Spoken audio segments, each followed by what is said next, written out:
you had a relaxing Memorial Day weekend, and I certainly more than pleased that people seem to be enjoying themselves, some perhaps without the kind of social distancing that we were hoping for. Physical distancing is required at the moment, and I want to speak a little to that, where we are as a state, where I believe we're going, update you on what's happened over the course of the weekend, specifically about some of the new modifications we've made to our stay-at-home order, and also preview what we'll be doing over the next few weeks. I just want to first acknowledge that we are very close to reaching a milestone in this country: 100,000 lives lost to this pandemic, to COVID-19.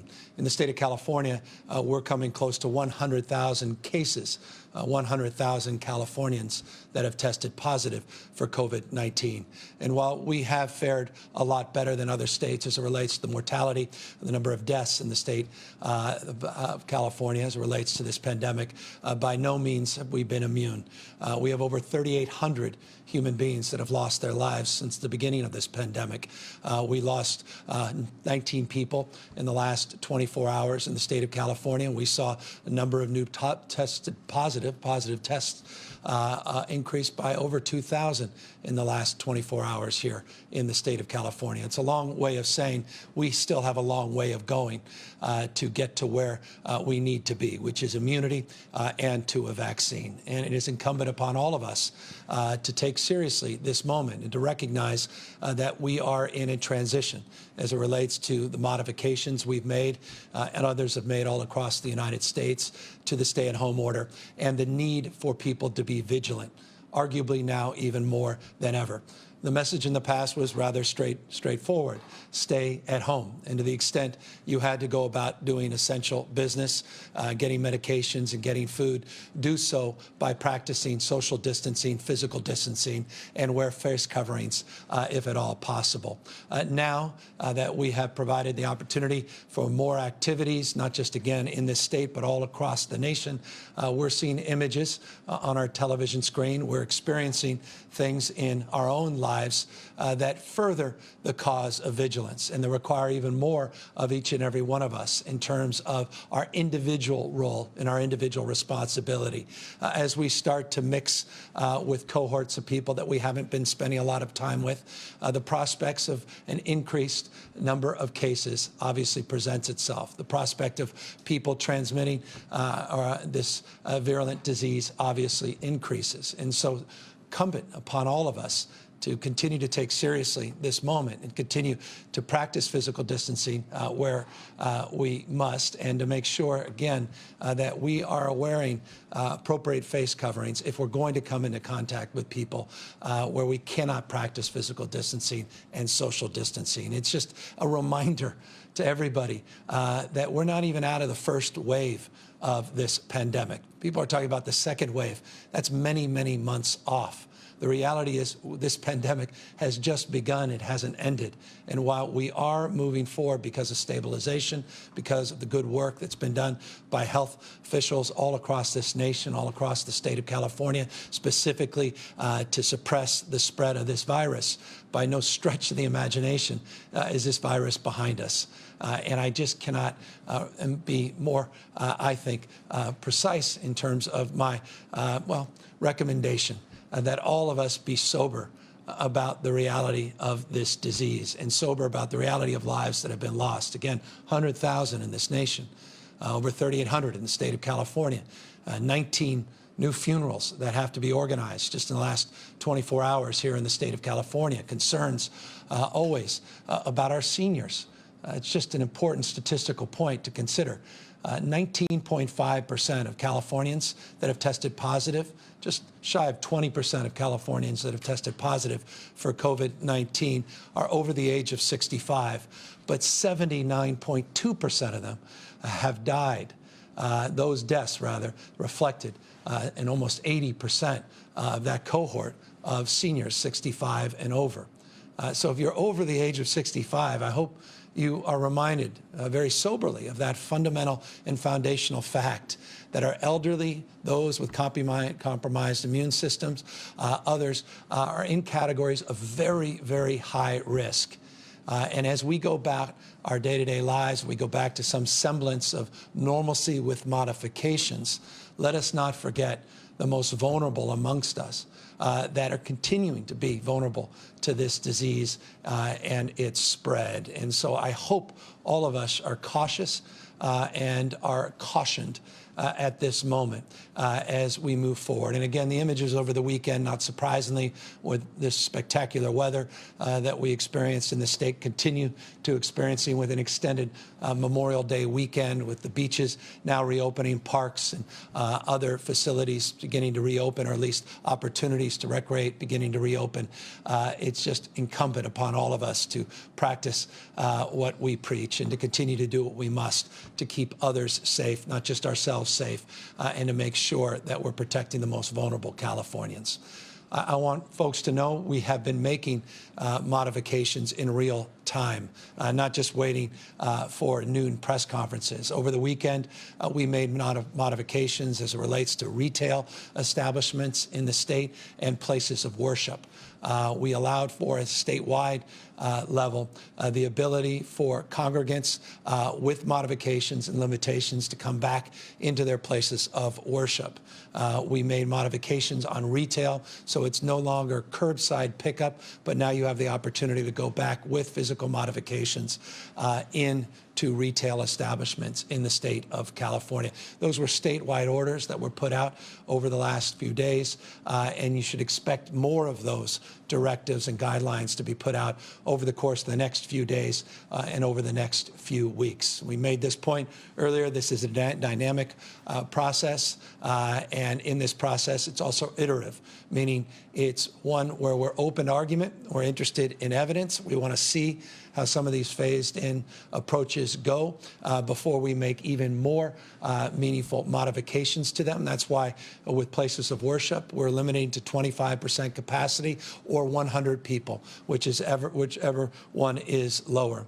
I know some people think that's too much, too fast, too soon. Others think, frankly, that didn't go far enough.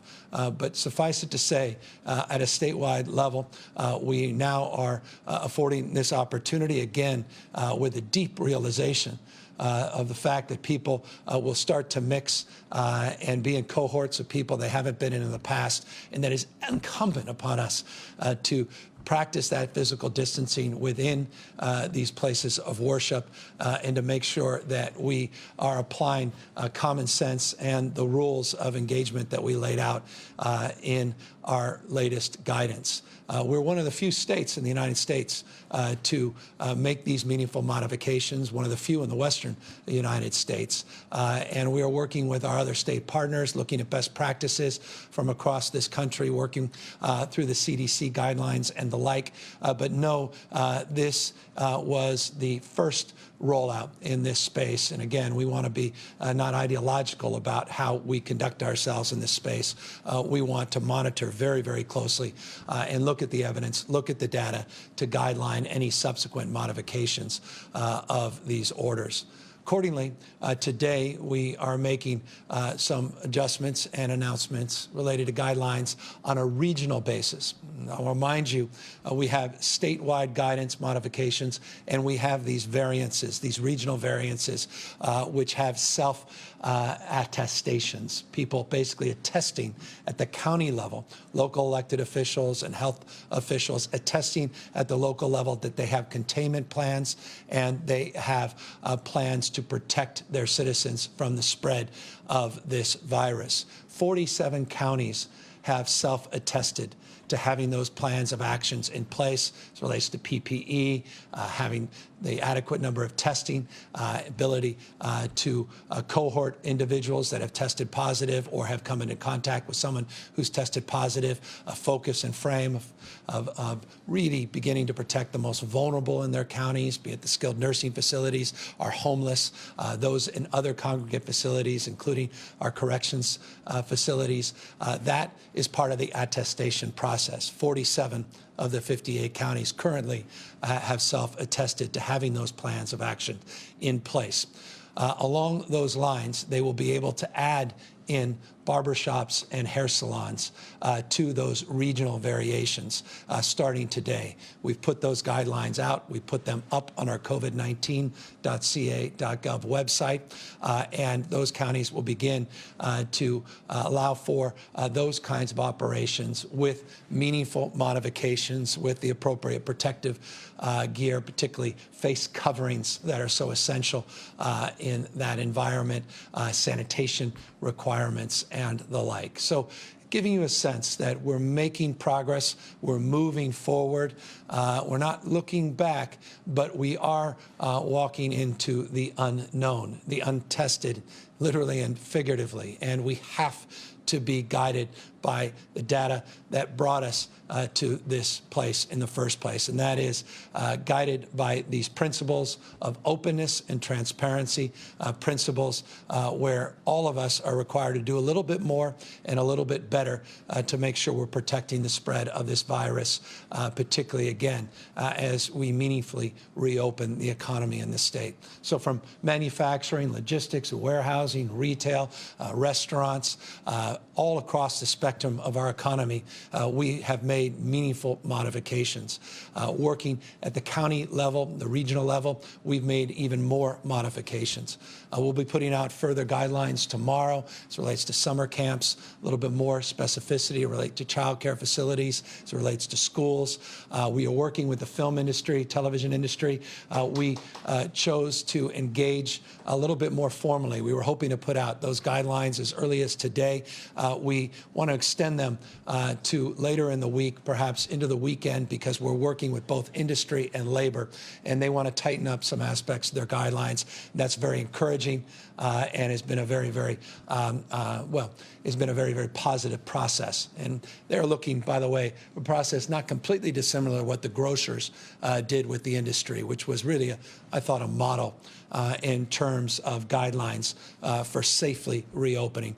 It's a way of suggesting this dynamic process of engagement across the spectrum of businesses and business sectors and across the spectrum regionally across the state of California.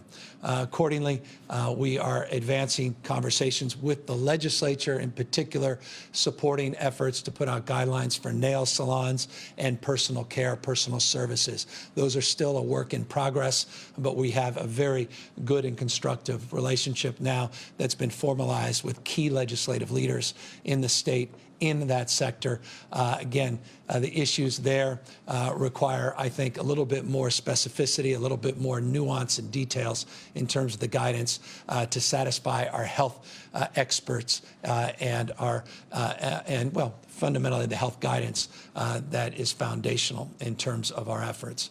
What's also foundational in terms of these efforts is doing our part to make sure we're supporting the counties, supporting cities, and supporting you and this state in terms of getting the appropriate procurement, personal protective gear, making sure that the testing regime continues to improve and increase, and making sure that we have adequate capacity from a supplies perspective beyond just personal protective equipment. That includes ventilators and alternative care sites in this state if we start to see the spread of this disease or see some increases in terms of that spread so we can contain those spreads. And I want to just briefly update you in terms of where we are in that space as well.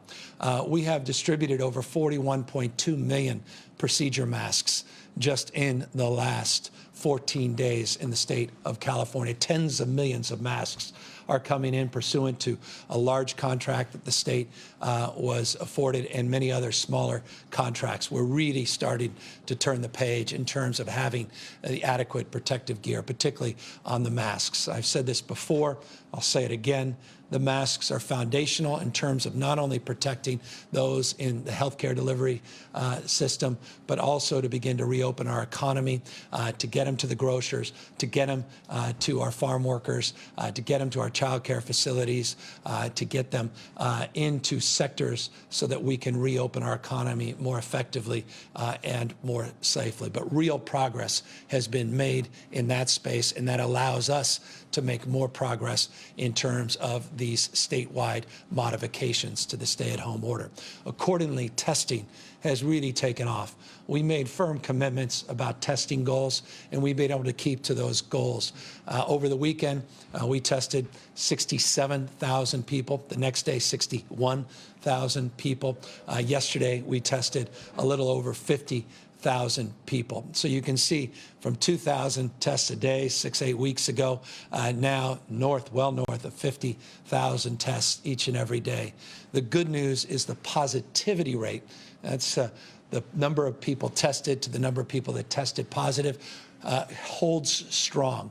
We're still seeing an increase in total number of people that are testing positive, but again, a huge increase in the overall number of tests, peaking at 67,000 just a few days ago. The positivity rate over a 7 and 14-day period have held very strong. Over a 7-day period at 4.2%, over a 14-day period at 4.1% positivity rates. We want to see those rates in that area of stabilization, that band of stabilization. Ultimately, we want to see them go down, but we are holding steady in that positivity rate, and that's encouraging news as well. Hospitalizations and ICUs, those are the numbers, again, we talk often about. Over a day-to-day period, they went up slightly over the last 24 hours, but hospitalizations continue to remain strongly steady, meaning they're holding, in fact, slightly declining. 14-day average down about 6.7%. But again, stabilization over the course of many, many weeks, well beyond that 14-day period. ICU numbers, stubborn but stable, basically flat over an extended period of time.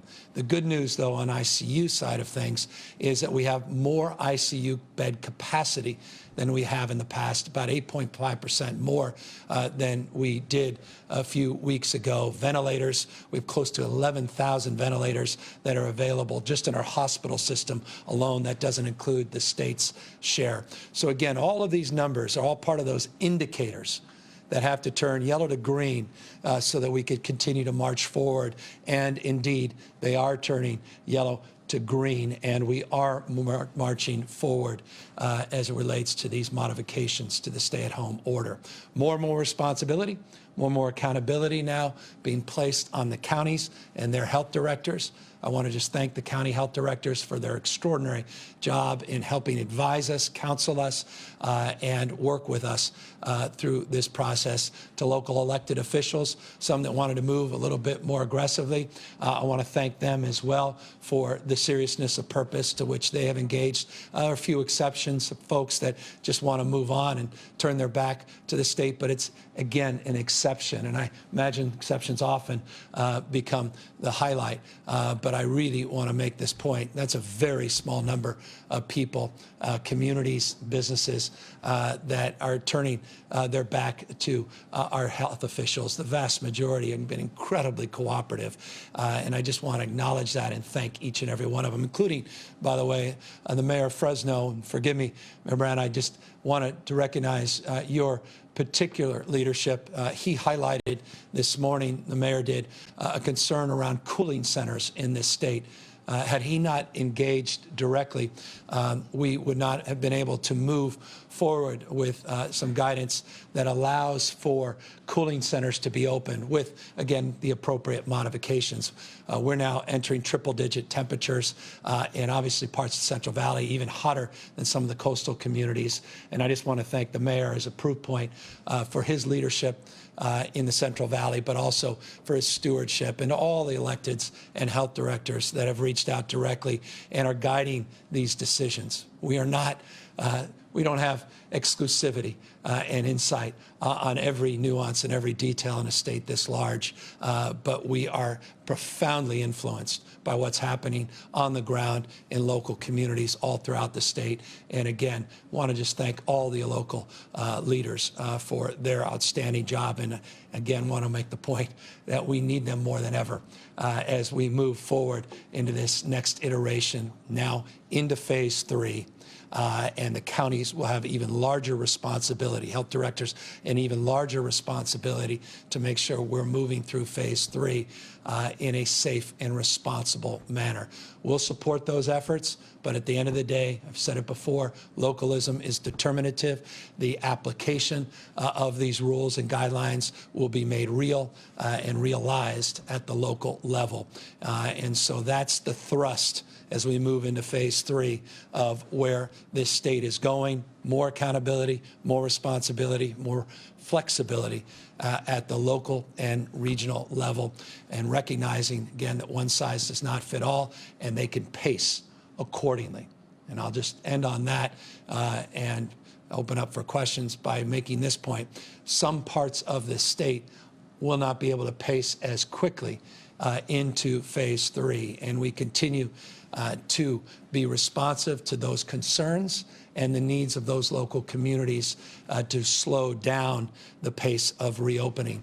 And we respect that and certainly will honor that. Others are willing to move a little bit more quickly, and we respect and honor that as well. Again, 47 counties with those attestations that are proof of that recognition as well. So moving broadly in a direction that I believe is hopeful and promising, at the same time sobering in terms of the responsibility that this places on each and every one of us to, again, practice the social distancing and the physical distancing that's required of all of us to protect the most vulnerable in this state, and it will allow us to move more quickly into this deeper phase 3.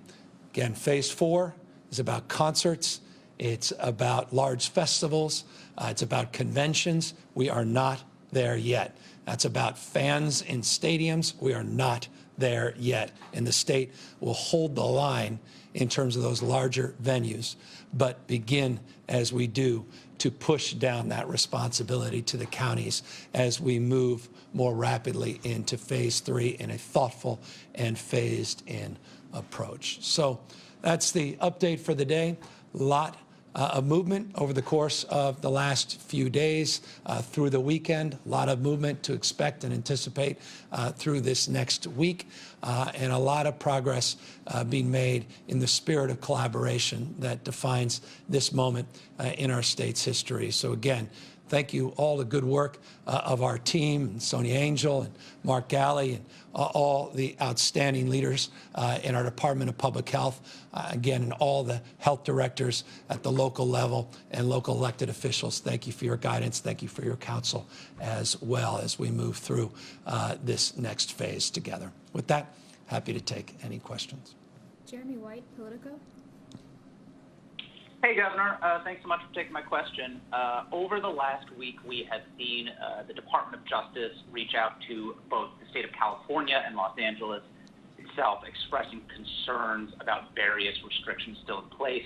I know the limit on church gatherings you've obviously acted on, but more generally, are you concerned about the federal government taking a more assertive stance towards California's restrictions, and do you see the potential for a legal clash down the line? I don't lose sleep over that. Maybe it's the fact that this is California. We're involved in over 70 lawsuits with the administration. Predates my time as governor, many of those lawsuits. So none of this surprises me at all. Doesn't surprise you, I imagine. And again, we're entering into a political season.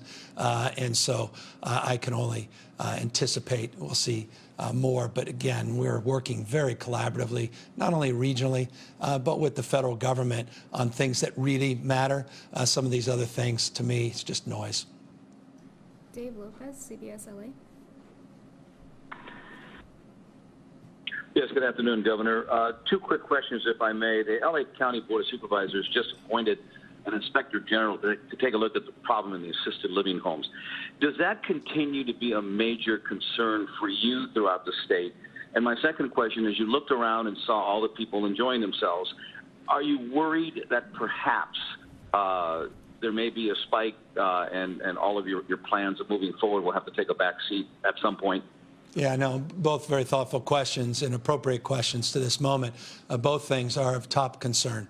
that we go back to some sense of normalcy with amnesia, that we forget the past, we forget the fact that we're meeting a mark of shame in this country, that 100,000 souls have lost their lives, that this pandemic continues, that we're seeing positive number of cases increase, not decrease, even though we're seeing stability here in the state of California and positivity rates holding strong.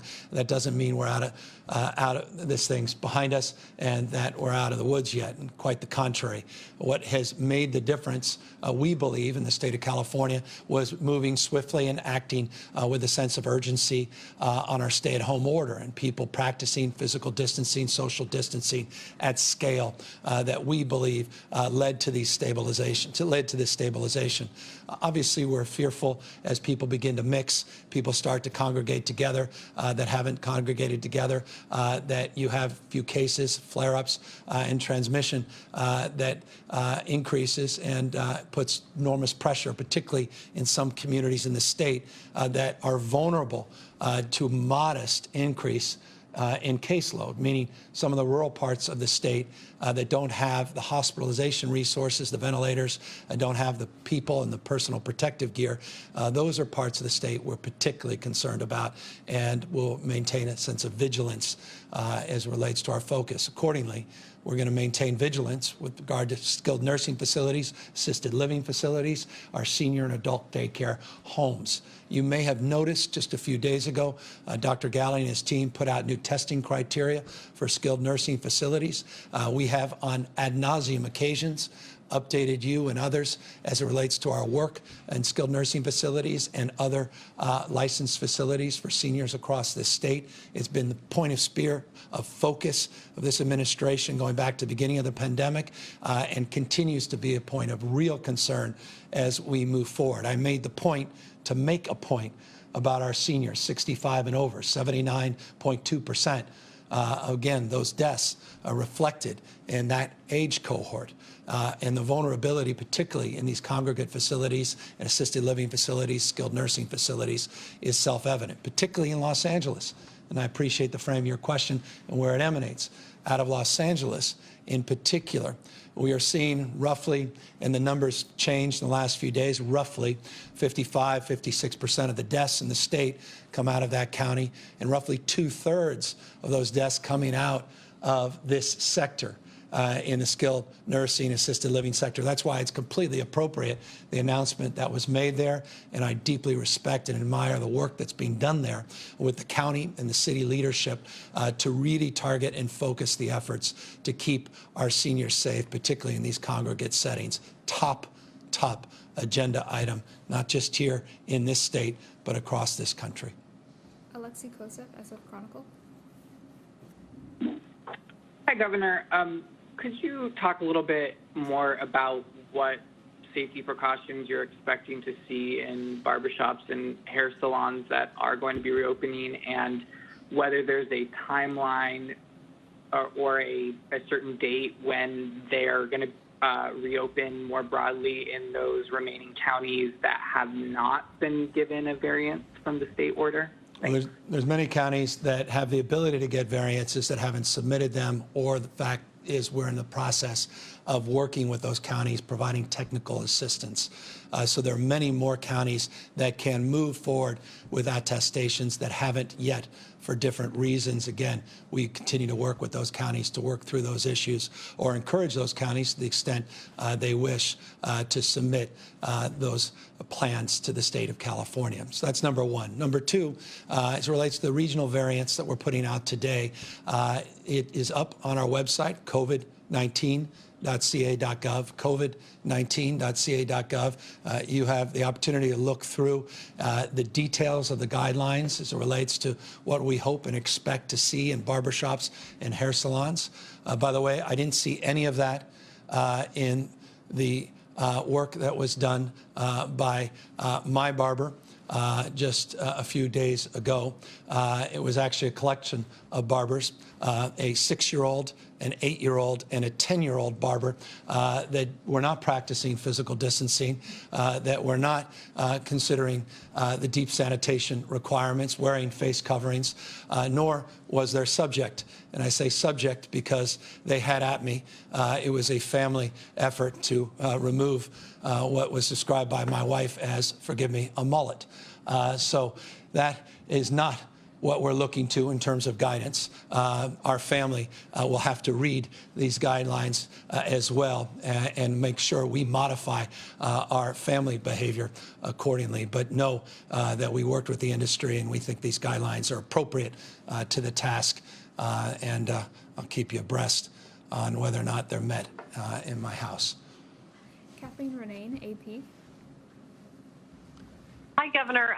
You just talked about this a little bit, but I'm hoping you can drill down a little bit more. So it was just last week that you made it possible for more and more counties to open broadly.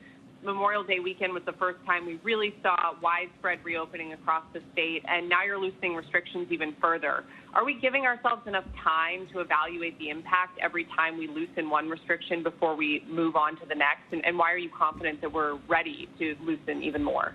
We're confident for all the reasons I just announced. The fact that our testing has substantially increased, and over the weekend we were actually hitting one of our long-term goals of getting over 60,000 tests a day.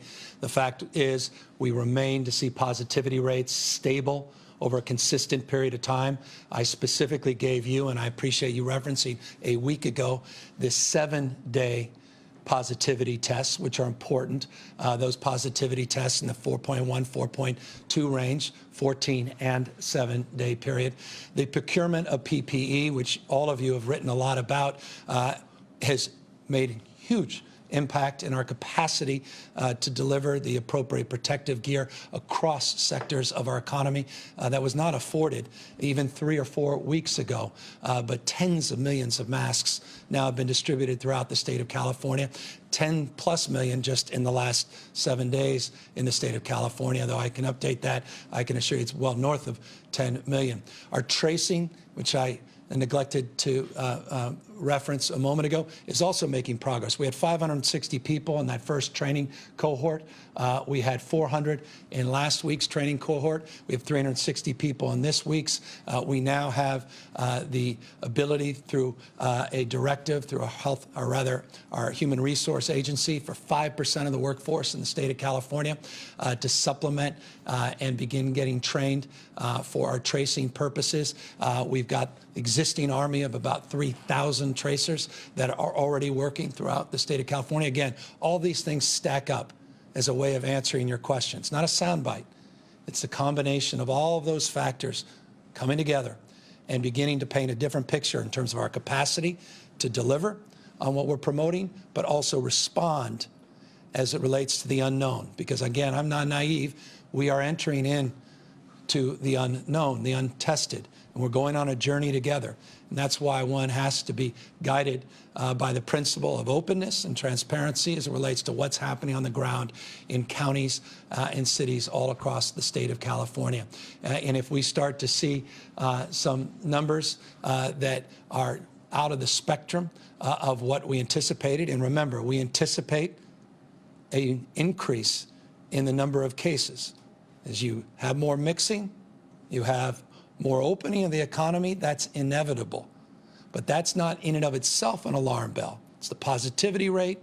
It's our capacity to hospitalize, protect, and make sure that we are preserving our framework of public health frame as we move into that next phase that is foundational. So again, I'm guided by what our health officials and professionals are telling me is appropriate, and that's why, respectfully, you're hearing critique in some sectors that we haven't moved fast enough or that the modifications are restrictive, which I recognize in each of these sectors there are modifications that have to be met as well, and we hope to loosen those up as we move forward. But we believe with the modifications that we have the time to test the theory of our case and to make adjustments if indeed we need to dial them back or loosen them more into the future.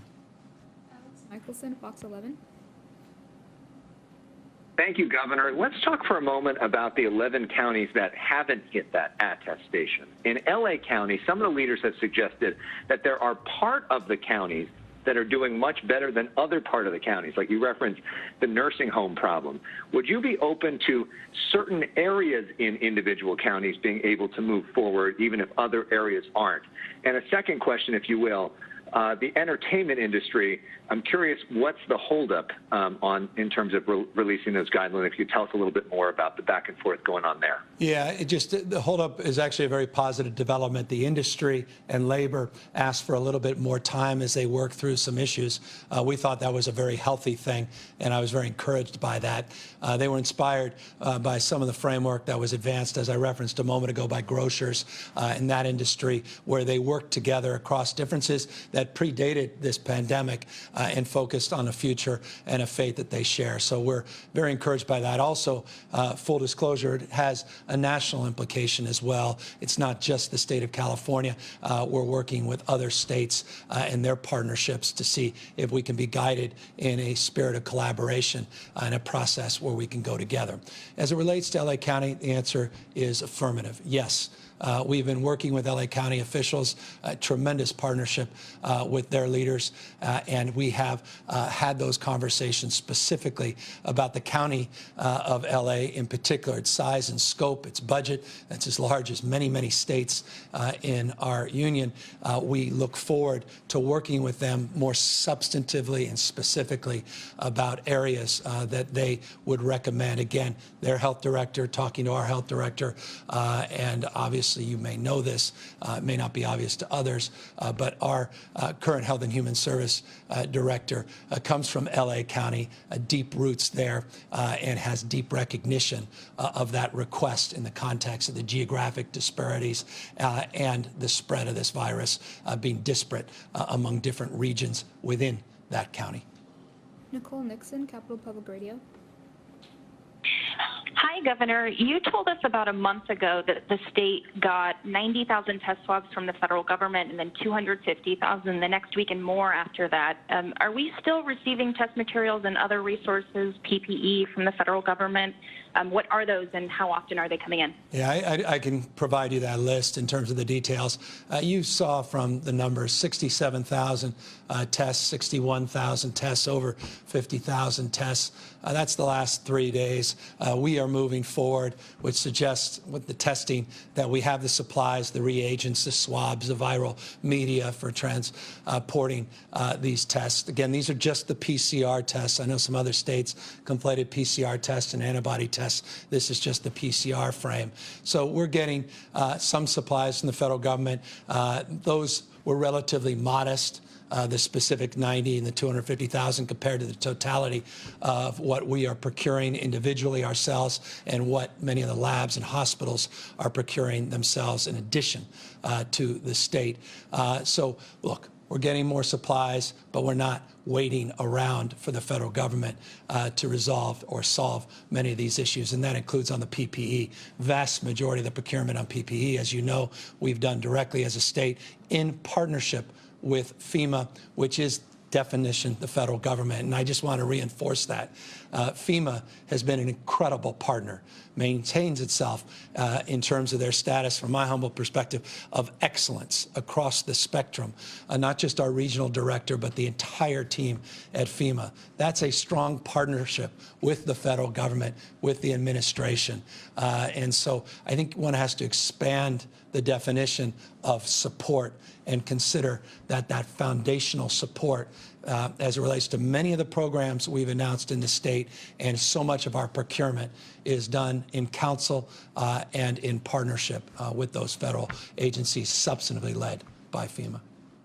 Final question, Ashley Zavala, Cron 4. Look, hi, Governor.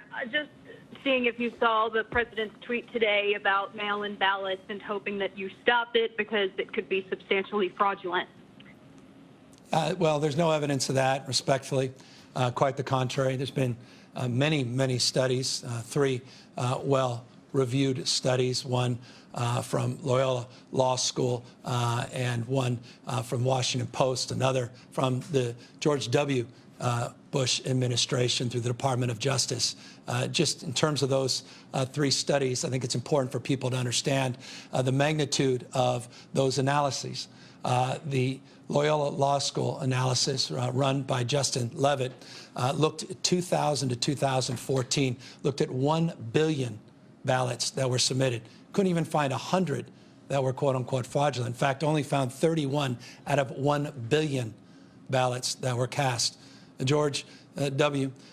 Did a 5-year review through the Department of Justice. They found no major voter fraud, in fact, no fraud of any meaningful impact. We also saw a more recent example of 135 million ballots that were reviewed within the Washington Post that wrote extensively about this. They found just 4 incidents of individuals not doing the right thing. By the way, each and every one of those, all 31, all 4, should be absolutely reviewed, researched, addressed, and there should be sanctions for people that are doing the wrong thing.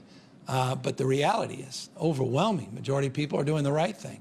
In Utah, hardly a bastion of progressive politics has been doing mail-only ballots for a number of years. Colorado, as well as Oregon and Washington and other states for years and years. The state of California has been doing it for decades. Many other states across this country have been using absentee ballots. People, for servicemen and women overseas, using absentee ballots in a secure, safe, and honorable manner. It doesn't skew Democrat, doesn't skew Republican. We're just focusing on public health. And we want to make sure, again, in the spirit, I appreciate this being the last question because it connects to the opening statement. I want to make sure that people recognize we are not even through phase 1 of this pandemic. And the reality is, when we come in to the next flu season, potentially the next COVID-19 season, it's around election time. And the last thing we want to do is deny you your fundamental right, hard-fought right. Just had Memorial Day weekend. People literally living and dying to protect your freedom, freedom to vote. That's what a democracy, foundation of a democracy is built on.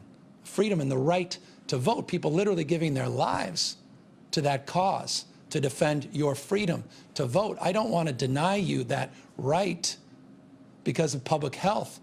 And that's what this option, it's not mail only, it's option, and the ability to have an architecture of in-person voting options does in the state of California. I think it's a noble cause. I think it's an appropriate cause, and I don't think it's political in any way, shape, or form. And I say that in the core of my being. I don't just say that as a Democratic governor of a large blue state. I say that as an American citizen. I say that as someone who believes deeply in democracy and believes in the cause of encouraging people to exercise their right, their privilege, their freedom to vote for or against, pro, con, whatever one chooses to do, but to do it in a safe manner. And we'll do it in a responsible manner and to provide those points of access. And again, I don't know the benefits of politicizing this because I don't think it deserves to be politicized. This is a health issue, and it's an issue on the basis of principle that we advanced it here in the state of California, and I hope and encourage others to consider the same, and I hope we can temper our comments on the other side, though I recognize we're in a political season. Well, let me thank you, all of you, for allowing us to get a season of sorts, a new season here in the state of California, moving into phase 3. Allowing us that privilege and opportunity is because of the work of 40 million Californians. Let me thank each and every one of you, those that have exercised their voice of frustration, those that have exercised your voice of concern and consternation. Let me just express deep appreciation to every single one of you for meeting this moment, for doing what you needed to do to allow us to build our capacity, to build a system of support that if and when, and we are now in that process of moving into phase 3, when we reopen this economy, that we are prepared for the unknown and do so, again, with a deep realization of our responsibility, collective responsibility to one another to continue to suppress the spread of this disease until we get those immunizations, until we get immunity. And until then, we have to live with this reality, but we are doing so together in remarkable ways, and I could not be more proud as a Californian to be your governor at this time, and more proud of each and every one of you for doing what you have done to allow California to get to this point in just 8 or 9 weeks and to begin that process of reinvigorating the California economy so we come back more resilient, more capable, more stronger than ever. And that, mark my words, will happen as long as we continue to take seriously our responsibility and make sure we take seriously the issues that brought us to this moment in the first place, and that is COVID-19 and the insidiousness of this virulent disease that has to be tamed and defeated, and we'll do it together. Thank you all very, very much.